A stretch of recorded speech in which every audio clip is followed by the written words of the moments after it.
it's getting late, so my story's on the short side, don't worry.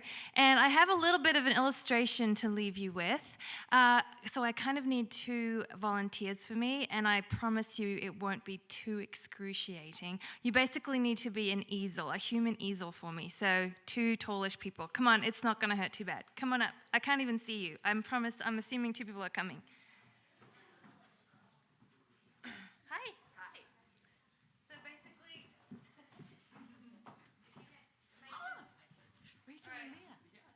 Just stand right about here. Okay, so make it as flat as you can. All right, this is a risk for me. So, I'm a perfectionist, but not a very good one. Do it. I should say this here. That's a good line, so I'm going to say it in the microphone. I'm a perfectionist, but not a very good one.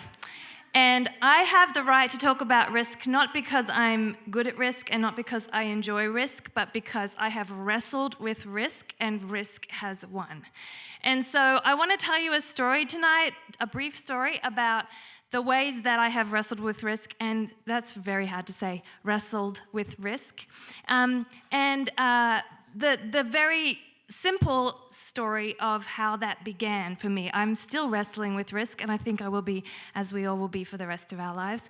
But what is helpful for me to imagine is how we might try to draw the most perfect circle. So let me show you. I don't know if this appeals to you, but my whole life I have wanted to draw a perfect circle. And usually if somebody asked you right now to try to draw a perfect circle, it might look something like this.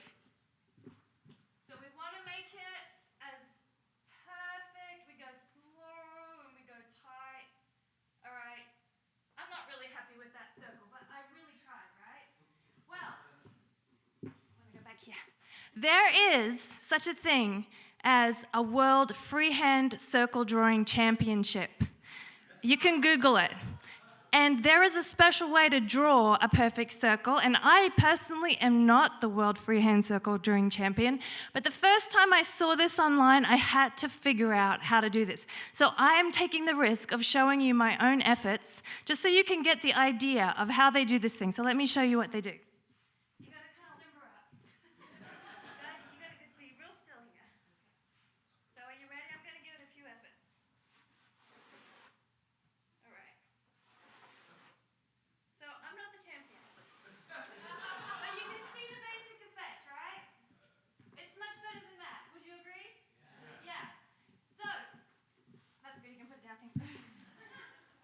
So you can imagine if I practiced that, that could look like a pretty nice circle, right? And let me... No, it's good. So the thing that is important to me about this, that I want to share with you, is that terrifies me to try to draw a circle like that. This little kind of feeble effort that I did first feels much better because it's totally in my control. But at some moment, to risk drawing a beautiful, perfect circle, you just have to let go. At some point, my arm just has to give way to the forces of science, whatever that is that Laura doesn't know about, I also don't know about. Centrifugal force, or whatever it is, at some point, I have to just let go and trust that there's something bigger than me that is at work that could make it better than I could make it by myself. And so that's what this feels like to me. This whole risk thing feels like this to me. And I wanted to share with you the beginning of this.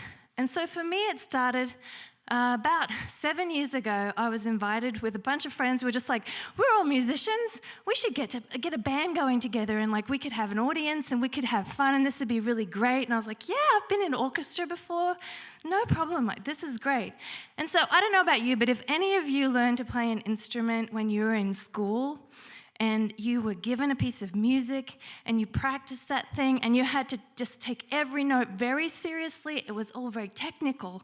And, you know, when I was in orchestra, I was told, do not tap your toes. In fact, they made us wear these ugly, long skirts that covered right down to the floor so that if you did tap your toes, nobody could see. Because you weren't really supposed to enjoy this thing. It was just your job to play the stinking music and get off the stage. And so then I get into this band as an adult, and the friend of mine who was leading this band had a bluegrass background. I had nothing. I had no experience with bluegrass. And so I play the flute, and he hands me a chord chart, which means absolutely nothing to me. It's these little squares with little dots, and it means nothing to me. And I'm like, well, you know, the music I usually play has like lines, you know, it's got these different things going on. And he was like, oh, just play what you feel. And I said, nobody has ever let me feel anything before when I've been playing music. They told me not to tap my toes. Am I allowed to feel? What am I supposed to feel? And so this terrified me. He just put me out there on the stage and said, play what you feel. And every now and then he'd hand me a drum or a triangle or something and just said, play what you feel. And so in the beginning, I had a CD of the music, the songs that we were playing, and I would listen to it in the car. I would listen to it at home, and I would just try so hard to imagine what I could do in this music somehow. He hadn't given me anything to do, and I had to do what I feel. And so somehow I started listening. My heart started listening. My heart started speaking flute. And instead of doing what someone else had written down hundreds of years ago and being technical and perfect with that, instead someone had given me the chance to play what I feel. And so I started somehow hearing flute in this CD that I was listening to. And of course, in the beginning, I went home and I wrote down all these things that sounded like really great improvisations. And then I got up and I was like trying to hide the fact that I actually had some notes nicely made for myself. But one day, and I don't even know how it happened, but one day, because I had been given permission to play what I feel, one day I just found myself staring up at the rafters and playing with my whole heart. And I had been for several minutes before I even realized that I was doing it. And then, of course, when I realized it, everything fell apart. But up until that moment, something had been sounding somewhat decent coming out of me, and I wasn't even looking at the music, and somehow I was playing what I felt.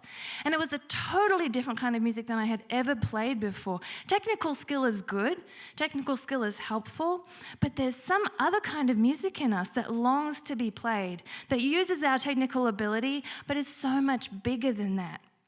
And this changed my life, because right up until then, I'd been drawing perfect circles, tight and small and totally in my control, and not really getting anything perfect at all.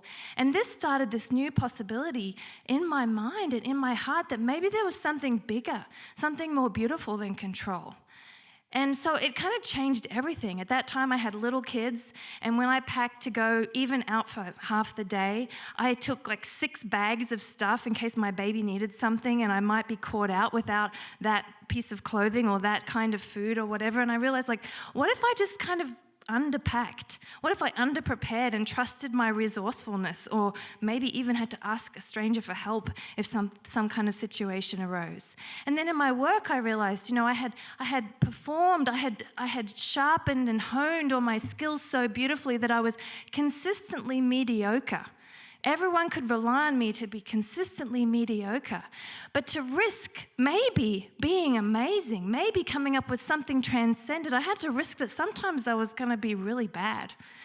And I was willing to take that risk for the first time in my life. I had always been an artist, but it was always this kind of anxious, like, I wonder if it's going to look any good, and should I even try? And it was all very tight, small, tiny, detailed things, and it actually wasn't really very fun. And now I found myself getting out a house painting brush that was this wide, and it didn't matter if I went outside of the lines, and it was fun again. And so what does that look like for all of us? What does it look like to risk giving up that consistently mediocre for the possibility that it could be amazing, at the risk of being pretty catastrophic sometimes too? In our work, in our parenting, in our relationships, in all of our creative endeavors, what might it cost us to risk that? What might we give up? Might we risk being imperfect? Might we give up that control and give over to some force, some creative energy that is bigger than us, that might kick into gear and make something bigger than we could have ever made by ourselves? Might we risk truly being seen? Might we risk being known? Might we risk being imperfect? Might we risk being human? Well, in my opinion, perfect is good, but human is better. Thank you.